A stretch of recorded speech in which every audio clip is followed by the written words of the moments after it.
നമസ്കാരം.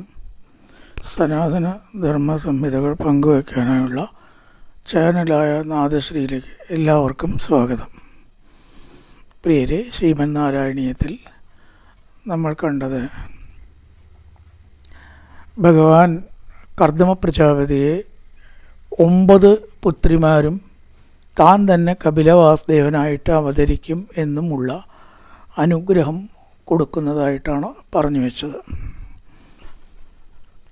ഇപ്പോൾ ഭഗവാൻ പറഞ്ഞതായിട്ടുള്ള ആ കാര്യങ്ങളെല്ലാം അതുപോലെ സംഭവിച്ചു എന്ന് പറയുകയാണ്. 5-ാമത്തെ ശ്ലോകം മുതൽ സമനുഷ്യതരൂപയാ മഹിഷ്യ ഗുണവത്യാ സുതയാ ച ദേവഹൂത്യാ ഭവതീരിത നാരദോപദിഷ്ട സമഗാത് കർദമമാഗതി പ്രതീക്ഷം. ഭവതീരിത നാരദോപദിഷ്ട, ഭവത് നിന്തിരുവടി നിർത്തി, നിന്തിരുവടിയാൽ പ്രേരിതനായ നാരദ മഹർഷി ഉപദേശിച്ച അത് അനുസരിച്ച് നാരദോപദിഷ്ട, നാരദനാൽ ഉപദിഷ്ടനായിട്ട് ഉപദേശിച്ചവനായിട്ട്.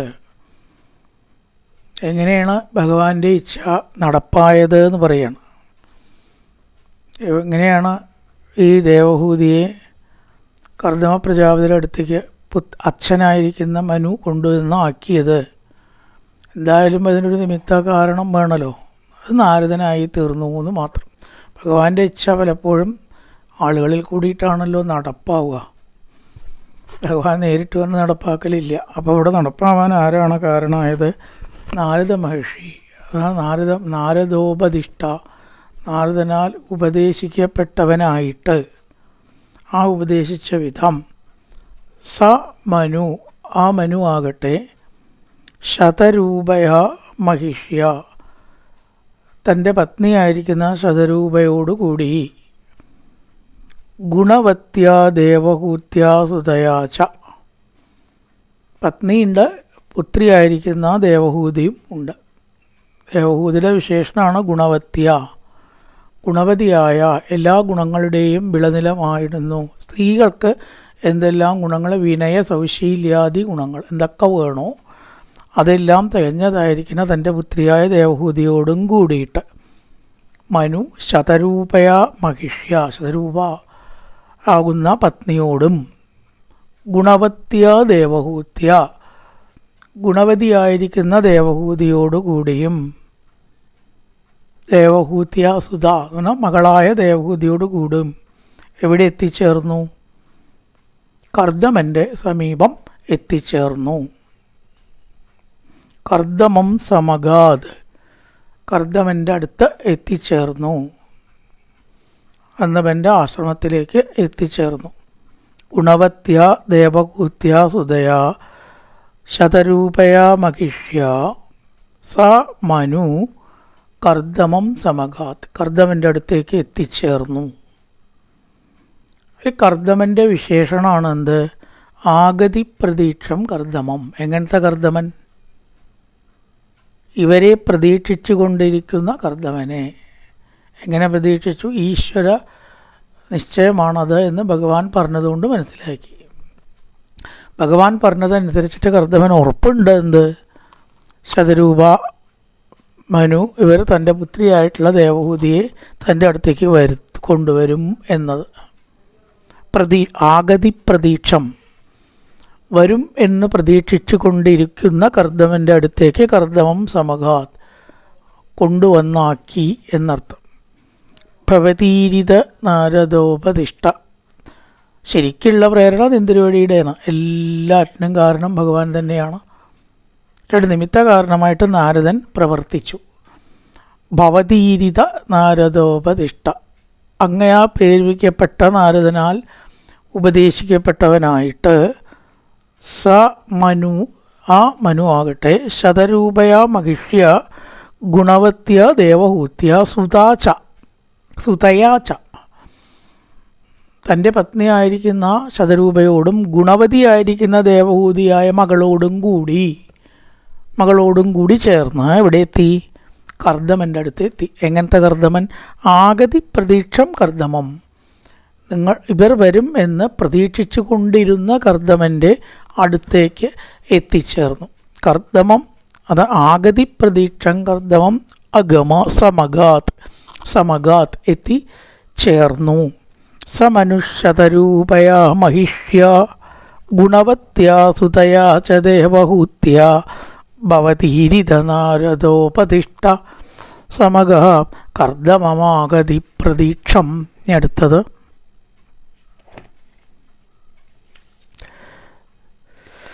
മനുനോപഹൃതാം ച ദേവഹൂതീം തരുണീരത്നമവാപ്യ കർദമോऽസൗ ഭവതർച്ചന നിർവൃതോऽപി തസ്യാം ദൃഢശുശ്രൂഷണയാ തതോ പ്രസാദം.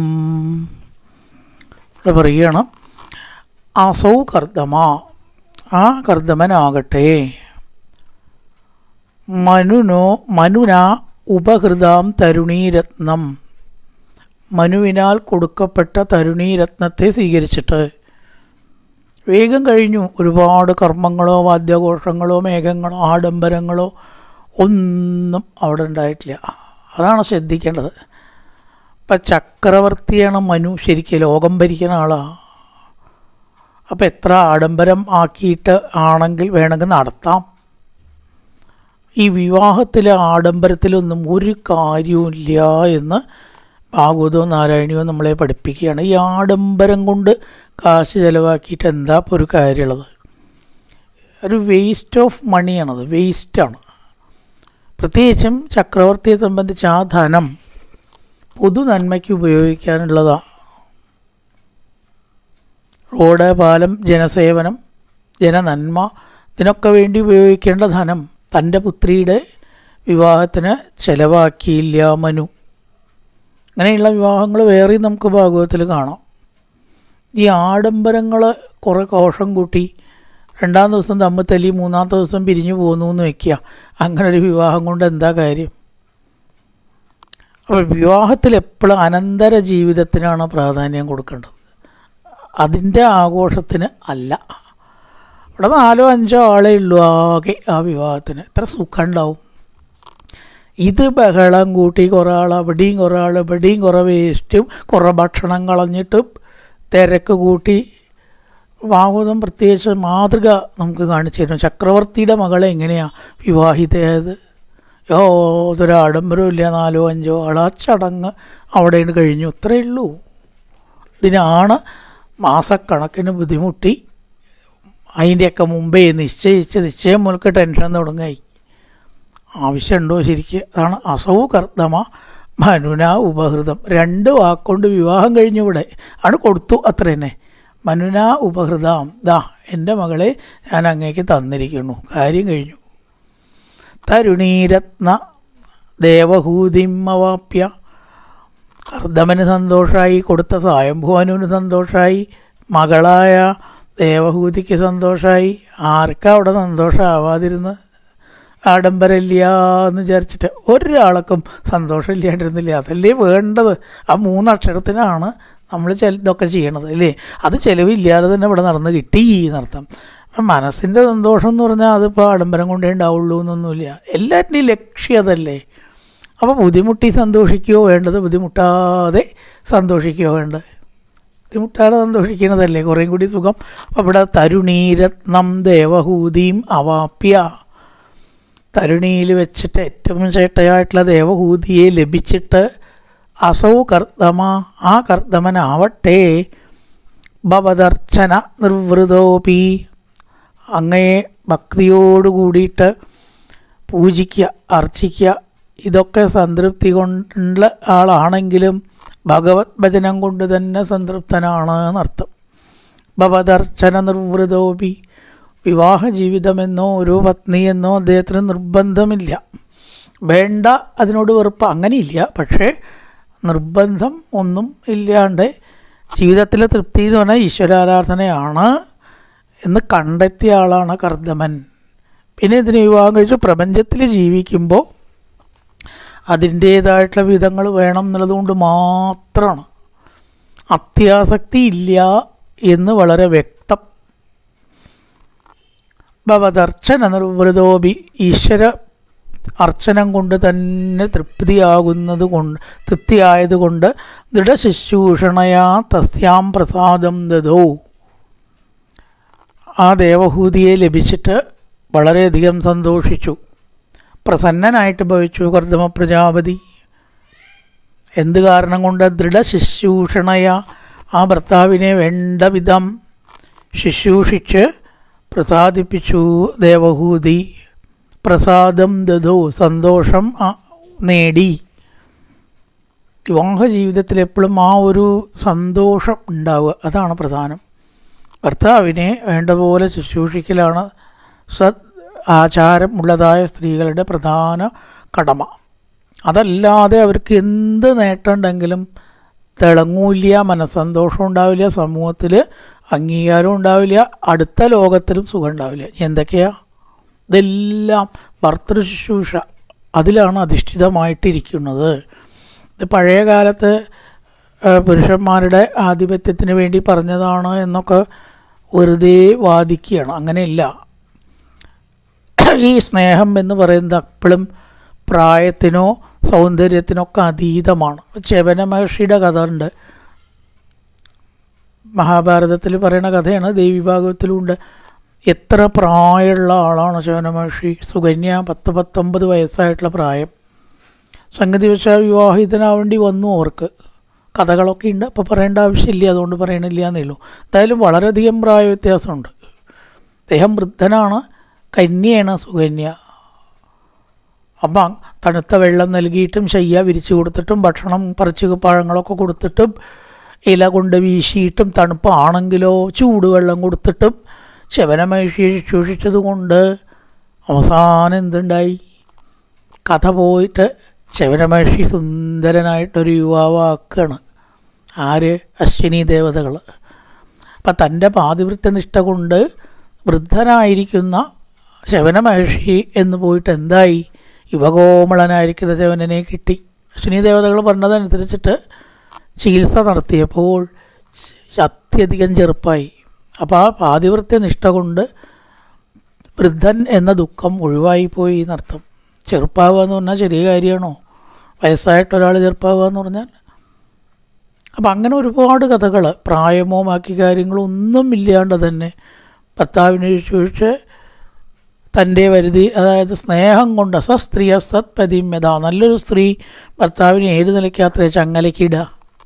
സ്നേഹം കൊണ്ടാണ്. അധികാരം കൊണ്ടോ നിയമം കൊണ്ടോ അല്ല, സ്നേഹച്ചങ്ങല ഉണ്ടല്ലോ, അത് വലിയൊരു ചങ്ങലയാണ്. പിന്നെ അപ്പുറത്തേക്ക് പോവില്ല അയാൾ, അതാണ്.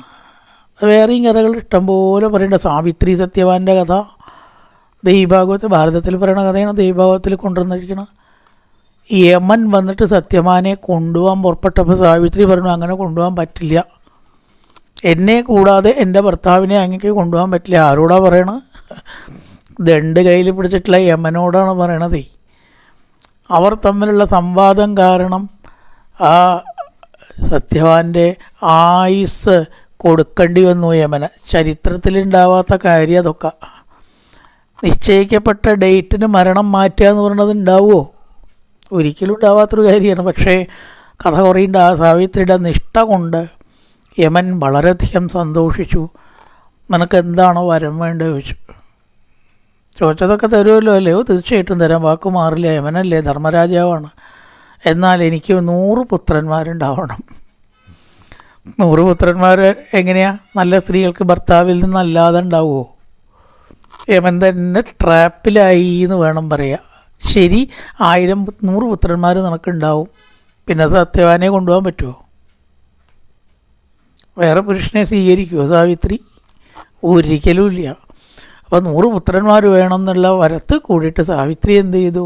യമനെ പോലും വരുതിയിലാക്കി കൊടുക്കേണ്ടി വന്നു ആയുസ്. അപ്പം അങ്ങനെയുള്ള ഉദാഹരണങ്ങൾ കുചേലപത്നി ആലോചിച്ച് നോക്കൂ. വെക്കാൻ അരിയില്ല, ഊണ് വയ്ക്കാനില്ല, ദാരിദ്ര്യം. അതിൻ്റെ പാരമ്യത്തിലിരുന്നിട്ടും ആ കുടുംബത്തിൽ യാതൊരു അവസരവും ഉണ്ടായോ? ഒടുവിൽ ഭഗവാൻ സാക്ഷാത്കാരം കണ്ട് എത്ര ധനികനായി തീർന്നു. അപ്പോൾ കുചേലപത്നിയുടെ ഒരൊറ്റ മനസാന്നിധ്യം, ആ ഒരു അവസ്ഥയാണ് അവിടെ പ്രശ്നമില്ലാതിരുന്നത്. അല്ലെങ്കിൽ പ്രശ്നം ഉണ്ടാവും ഇല്ലേ? എപ്പോഴും ഭസ്മക്കുരിട്ട് നാമം ചോദിച്ച് വിദ്യാക്ഷമാലിരുന്നാൽ പറ്റുമോ? എന്ന ഭാവമാണ് പത്നിക്കെങ്കിൽ അവിടെ എന്തായിരിക്കും കഥ, ഏത് നിലയ്ക്കാവും പോവുക? അപ്പോൾ അതങ്ങനൊരു കഥ. വിശ്വാമിത്രൻ്റെ പത്നി പറയുന്നുണ്ട്, തപസ്സിന് പോയപ്പോൾ ഭക്ഷണം കഴിക്കാൻ വഴിയില്ലാതെ കഷ്ടപ്പെട്ടു ആ പത്നി. പലരും കൊണ്ടേ കൊടുത്ത മാംസം ഭക്ഷിച്ചിട്ടാത്രേ ജീവിച്ചത്. സത്യപ്രദൻ എന്ന് പറഞ്ഞിട്ടുള്ളൊരു കഥാപാത്രം കൊണ്ടേ കൊടുത്തിട്ടുള്ള മാംസം ഭക്ഷിച്ചിട്ടാണ് ജീവിച്ചത്. എന്നിട്ടും വിശ്വാമിത്രനോട് അലോഗ്യം ഉണ്ടായിട്ടില്ല. ഇങ്ങനെയാണ് തുടങ്ങിയാൽ ഒരുപാട് ഉദാഹരണം നമുക്ക് കാണാം. ഇവിടെ ശുശ്രൂഷയൊക്കെ വളരെ പറയും ഭാഗവതത്തിലെ പതിമിംഗിത ഗോവിത പിതൃഭ്യാം പ്രവർത്തിതേ സാർത്ഥി പതിമിംഗിത ഗോവിത. പതിയുടെ ഇംഗിതം അറിഞ്ഞ് അതിനനുസരിച്ചിട്ട് വളരെയേറെ ശുശ്രൂഷിച്ചു. ഭവാനീവഭവം പ്രഭും. ഏതൊരു പ്രകാരത്തിൽ ഭവാനിയായിട്ടുള്ള പാർവതീദേവി ശിവനെ ശുശ്രൂഷിച്ചുവോ, അതിൽ നല്ലൊരു ഉദാഹരണം ഇനി കിട്ടാനില്ല. അർദ്ധനാരീശ്വരനാണ്. തൻ്റെ ഭർത്താവായിട്ടുള്ള പരമേശ്വരനെ പാർവതീദേവി ശുശ്രൂഷിച്ചതുപോലെ ശുശ്രൂഷിച്ചു. അതുകൊണ്ട് വളരെയധികം സന്തോഷമായി കർദമനൊടുവിൽ എന്ന് പറയുകയാണ് ഇവിടെ ആ ശുശ്രൂഷ കാരണം. തരുണീരത്നമവാപ്യ കർദമോസോ ഭവതർച്ചന നിർവൃതോപി.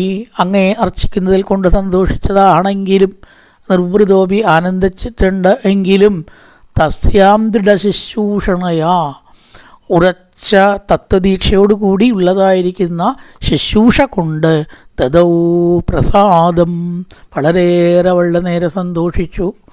അപ്പോൾ സ്വാഭാവികമായിട്ടുള്ള ആ സന്തോഷം ഭർത്താവിൻ്റെ ഭാഗത്ത് നിന്ന് ഇങ്ങോട്ട് വരികയാണ് വേണ്ടത്. നമ്മൾ പിടിച്ചെടുക്കാൻ പറ്റണ ഒരു കാര്യമില്ല അത്, ആണോ? ഒരാളുടെ മനസ്സന്തോഷം നമ്മൾ പിടിച്ചെടുക്കുകയല്ല വേണ്ടത്, അത് സ്വാഭാവികമായിട്ടുണ്ടാവണം. അതിന് നല്ല ശുശ്രൂഷ, അങ്ങോട്ടുള്ള നല്ല മനോഭാവം അത് ദേവഹൂതിക്ക് വേണ്ടുവോളം ഉണ്ടായിരുന്നു. തന്നിമിത്തം എന്തുണ്ടായി? അതാണ് തസ്യാം ദൃഢശുശ്രൂഷണയ, ദൃഢമായിരിക്കുന്ന ശുശ്രൂഷ കൊണ്ട് തദൗ പ്രസാദം അവളിൽ വളരെയേറെ സന്തോഷിച്ചു. എന്താണ് നിനക്ക് വേണ്ടത്, എനിക്ക് വല്ല ആഗ്രഹമുണ്ടോ എന്ന് ചോദിക്കുകയാണ് തുടർന്നുള്ള ശ്ലോകങ്ങളിൽ. മനനോപകൃതം ച ദേവഹൂതിം തരുണീരത്നം അവാപ്യ കർത്തമോസോ. തരുണീരത്നമാണ്, വിലമതിക്കാൻ കഴിയാത്ത തരുണിയാണ്. നല്ല സൗശീല്യാദി ഗുണങ്ങളെ കൊണ്ട് ഭവതർച്ചന നിർവൃതോപി.